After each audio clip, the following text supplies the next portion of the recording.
voyez, attitude mentale positive. Et je l'ai toujours sur mon bureau.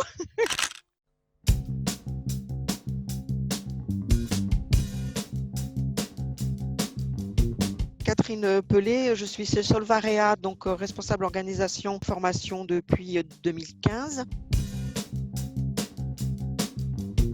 On était donc en train de préparer des formations présentielles pour tous nos techniciens. L'essentiel de nos salariés sont des techniciens itinérants.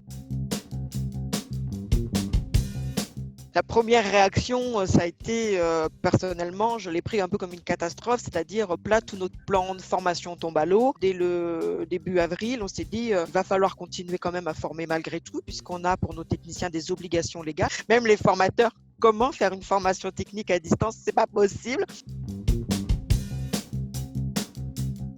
Le confinement pesait moralement sur beaucoup de nos salariés qui avaient besoin de raccrocher un petit peu à l'entreprise et ils étaient hyper contents à faire une formation. C'était le Saint Graal. Enfin un contact avec l'extérieur autre que familial. C'est ce qui m'a intéressée avec Albiway. Donc j'ai pris contact avec Charles-Emmanuel qui tout de suite a compris nos besoins et a su donc bien nous expliquer en quoi consistaient déjà les classes, comment ça allait se dérouler. Nous avons eu aussi des salariés qui ont répondu favorablement tout de suite et qui ont accepté depuis leur domicile, depuis leur garage, depuis tous les lieux où ils ont pu trouver justement un endroit un peu isolé, un peu au calme. Et après, puisque le retour aussi a été très positif, donc on a pu mettre tout ça en place en fait en l'espace, puisque les formations se sont déroulées sur 3 semaines à peu près maximum, interne et externe. 10 avril au 11 mai, fin du confinement, nous avons pu dispenser 600 heures de formation en tout, à distance.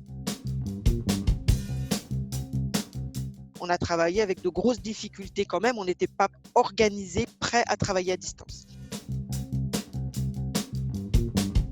Le confort de travail. Je n'avais pas de bureau adapté, pas de chaise adaptée.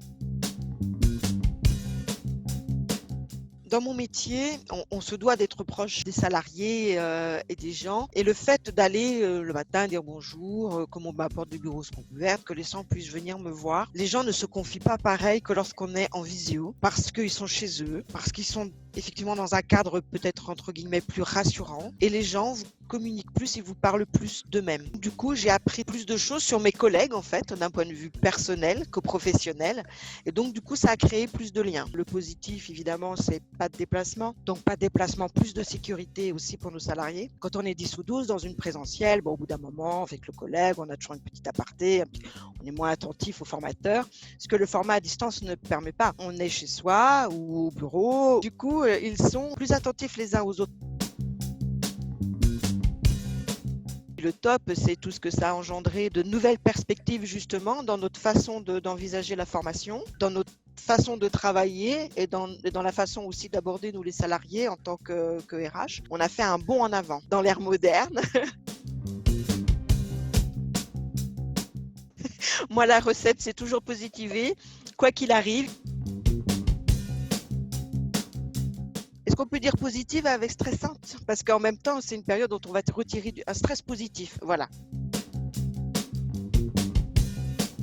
Du coup, moi, j'avais peur de faire du télétravail parce que je craignais effectivement que ne pas être sur le centre, c'était ma crainte.